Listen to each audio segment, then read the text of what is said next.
Hi hello welcome to my channel. బేసిక్గా అందరూ popcorn ఎలా చేసుకుంటారు? కుక్కర్లోనూ ప్యాన్లోనూ. బట్ మేము ఈరోజు కొత్తగా ఉంటుంది అని కుండలో ట్రై చేసాం, అది కూడా బొగ్గుల పొయ్యి మీద. ఎలా అంటే ముందుగా కార్న్ వేసుకోండి, అందులో కొంచెం బటర్, ఒకవేళ బటర్ లేకపోతే ఆయిల్ కూడా వేసుకోవచ్చు. ఇప్పుడు దానికి తగినంత సాల్ట్ వేసుకోండి. సాల్ట్ వేసి బాగా కలిపేయండి. ఇది కొంచెం ఫ్రై అవ్వాలి. ఆ ఫ్రై అయ్యేలోపు నేను ఒక క్వశ్చన్ చేస్తాను, అది మీరు ఆన్సర్ తెలిస్తే కామెంట్ బాక్స్లో కామెంట్ చేయండి.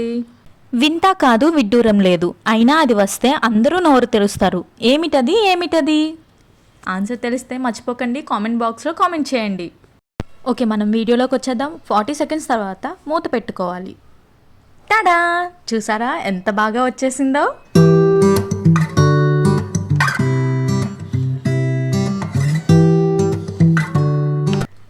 ఆగండి, ఒక చిన్న రిక్వెస్ట్. వీడియో నచ్చితే లైక్, షేర్, సబ్స్క్రైబ్, పక్కన గంట సింబల్ మాత్రం నొక్కడం మర్చిపోకండి.